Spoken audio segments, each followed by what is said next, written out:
Hello అండి, అందరికీ నమస్కారం. నా పేరు డాక్టర్ సృజన. నేను వాక్వెల్ ఫిజియోథెరపీ రీహాబ్ సెంటర్లో clinical ఫిజియోథెరపిస్ట్ని.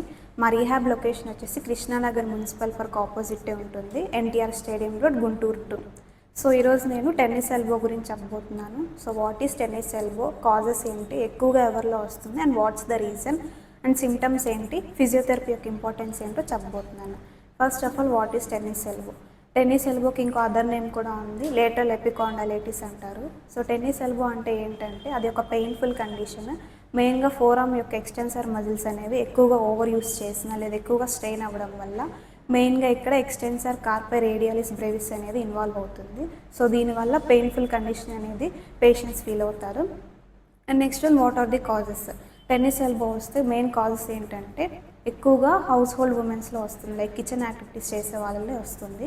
Kitchen activities for example vegetables chop చేయడం, ఎక్కువగా కట్ చేయడము, ఎక్కువగా స్టీరింగ్ యాక్టివిటీస్, హ్యాండ్తో ఫోర్స్గా తిప్పడం అలాంటివి, నీడింగ్ డఫ్, ఎక్కువగా ఫోర్స్ఫుల్గా పిండి కలపడం అలాంటి యాక్టివిటీస్ చేసిన, లేదా house activities like mopping, sweeping, washing clothes, ఫోర్స్ఫుల్గా బట్టల్ని పిండడము, ట్విస్టింగ్ మూమెంట్స్ లైక్ ఫోర్స్ఫుల్గా జార్స్ని ఓపెన్ చేయడము, ఎక్కువసేపు గ్రాసరీ బ్యాగ్స్ మోయడము, లిఫ్ట్ చేయడము, అండ్ ఎక్కువగా ఒకే హ్యాండ్తో బకెట్ లిఫ్ట్ చేయడము, అండ్ ఎక్కువగా కిచెన్ యాక్టివిటీస్ లైక్ కిచెన్లో యూటెన్సిల్స్ బరువుగా ఉన్న సామాన్ లిఫ్ట్ చేయడం వల్ల ఎక్కువగా వస్తుంది.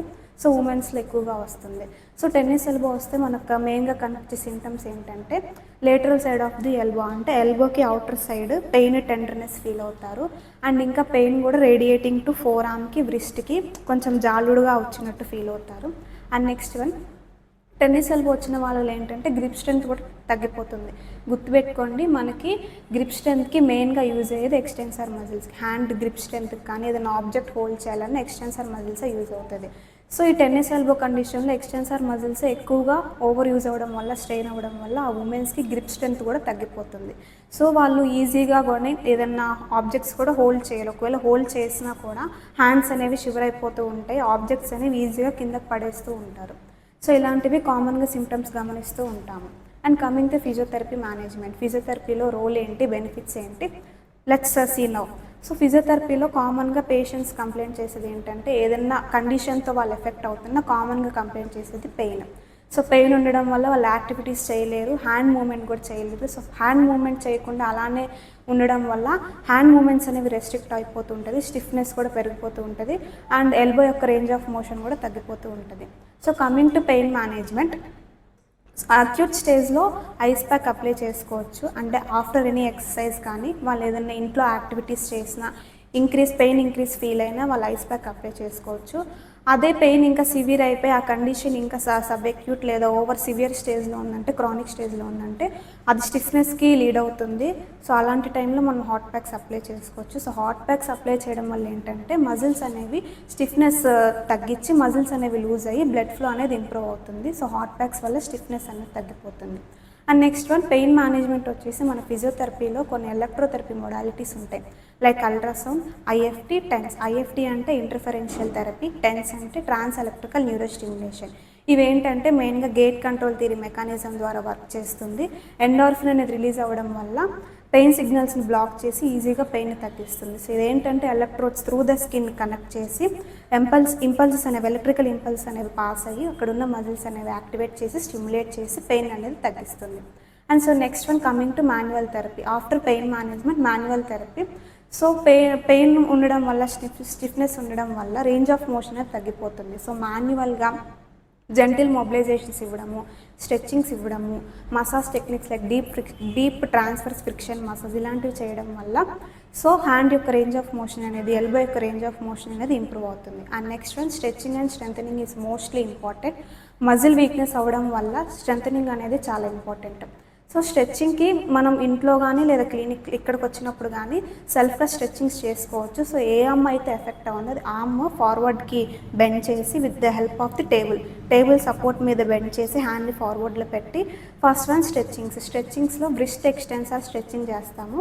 సో పామ్ ఫేసింగ్ అప్, మన ఫేస్కి పామ్ అనేది ఇలా ఉండాలి. స్లోగా with the help of the unaffected hand స్లోగా స్ట్రెచ్ ఇస్తూ ఉండాలి అగైనెస్ట్ ద రెసిస్టెన్స్. సో ఇలా స్ట్రెచ్ ఇవ్వడం వల్ల ఏంటంటే మనకి outer side of the elbow దగ్గర బాగా స్ట్రెచ్ తెలుస్తుంది. And next one, wrist flexor stretch. మన హ్యాండ్ అనేది ఈ పొజిషన్లో ఉండాలి, కింద టేబుల్ సపోర్ట్ ఉండాలి, స్లోగా with the help of the unaffected hand ఇలా రెసిస్టెన్స్ ఇస్తూ స్ట్రెచ్ ఇవ్వాలి. సో ఇవి స్ట్రెచ్చింగ్స్ చేయడం వల్ల సో అక్కడ ఏమన్నా స్టిఫ్నెస్ ఉన్నా రేంజ్ ఆఫ్ మూమెంట్ కూడా బాగా పెరుగుతుంది, స్టిఫ్నెస్ కూడా తగ్గుతుంది. And next one strengthening. Coming to స్ట్రెంథనింగ్లో ఏంటంటే మనము స్ట్రెచ్చింగ్ అనేది ఏమి ఇవ్వము అగనెస్ట్ రెసిస్టెన్స్. స్ట్రెచ్చింగ్లో ఏంటంటే విత్ అగనెస్ట్ రెసిస్టెన్స్ ఇస్తాము, స్ట్రెంథనింగ్లో ఇవ్వము. స్ట్రెంథనింగ్లో కూడా సేమ్ హ్యాండ్ ఇలా ఈ పొజిషన్లో పెట్టి ఫస్ట్ వ్రిస్ట్ ఎక్స్టెన్సర్ స్ట్రెంథనింగ్. ఇంట్లో కానీ లేదా క్లినిక్లో కానీ డంబెల్ లైట్ వెయిట్ 0.5 to 1 kgలోనే ఉండాలి. వాటర్ బాటిల్ కానీ డంబెల్ కానీ తీసుకొని హ్యాండ్ ప్లేస్లు ఇలా పెట్టి స్లోగా డౌన్ అప్ ఇలా స్ట్రెంథనింగ్ చేస్తూ ఉండాలి. And next one wrist flexor strengthening వచ్చేసి సేమ్ మన పామ్ అనేది ఇలా ఉండాలి, కింద టేబుల్తో సపోర్ట్ ఉండాలి, స్లోగా అప్ డౌన్ ఇలా చేస్తూ ఉండాలి.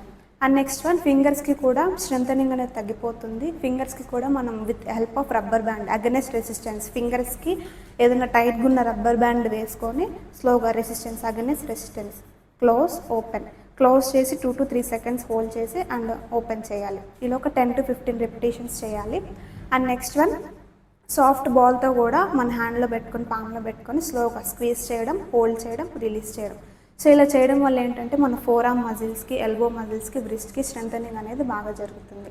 అండ్ నెక్స్ట్ వన్ ఫిజియోథెరపీలో ఇంకా చాలా టెక్నిక్స్ ఉన్నాయి మనకి. Taping and dry needling. So what is taping and dry needling నేను ఇప్పుడు క్లియర్గా ఎక్స్ప్లెయిన్ చేస్తాను. సో టేపింగ్ అనేది ఏంటంటే అదొక అడ్హెసివ్ టేప్స్ అనేవి మనకి ఎక్కడైతే పెయిన్ ఏరియా ఉందో అక్కడ టేప్స్ అనేవి అప్లై చేస్తాం. సో టేప్స్లో 2 types ఉంటాయి, రిజిడ్ టేప్, కైనసలాజికల్ టేప్. రిజిడ్ అనేది స్టిఫ్గా ఉంటుంది, కైనసలాజికల్ అనేది స్ట్రెచబుల్గా ఉంటుంది. సో మోస్ట్లీ కైనసలాజికల్ అనేది యూస్ చేస్తాము. సో అదేంటంటే మనకి ఎక్కడైతే కండిషన్ ఉందో పెయిన్ ఏరియా ఉందో అక్కడ అప్లై చేయడం వల్ల ఏంటంటే ఈజీగా స్ట్రెచబుల్ అవుతుంది. సో మనం ఏదైనా ఇంట్లో యాక్టివిటీస్ చేసుకుంటున్నా, మనం ఏదైనా హౌస్ హోల్డ్ ఏమన్నా పనులు చేసుకుంటున్నా కానీ ఆ మూమెంట్ అనేది ఈజీగా అలో చేస్తుంది. సో టేపింగ్ వేయడం వల్ల యూజ్ ఏంటి అంటే పెయిన్ తగ్గిస్తుంది, బ్లడ్ ఫ్లో కూడా బాగా ఇంప్రూవ్ అవుతుంది. And next one pain and stiffness ఉండడం వల్ల హ్యాండ్ యొక్క పోస్చర్ కూడా మారిపోతుంది. సో టేపింగ్ అనేది పోస్చర్ని కూడా మెయింటైన్ చేస్తుంది, జాయింట్ యొక్క స్టెబిలిటీని కూడా ఇంప్రూవ్ చేస్తుంది. And next one dry needling.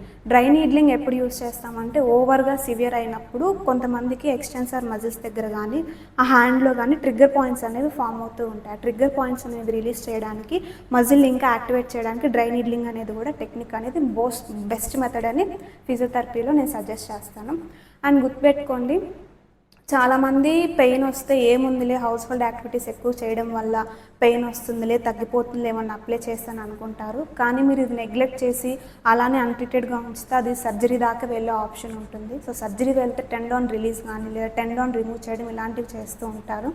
And most women's ఏంటంటే సర్జరీ అంటే భయపడుతూ ఉంటారు, బడ్జెట్ వైజ్ కానీ లేదా ఫియర్ వల్ల కానీ సర్జరీ అంటే భయపడుతూ ఉంటారు.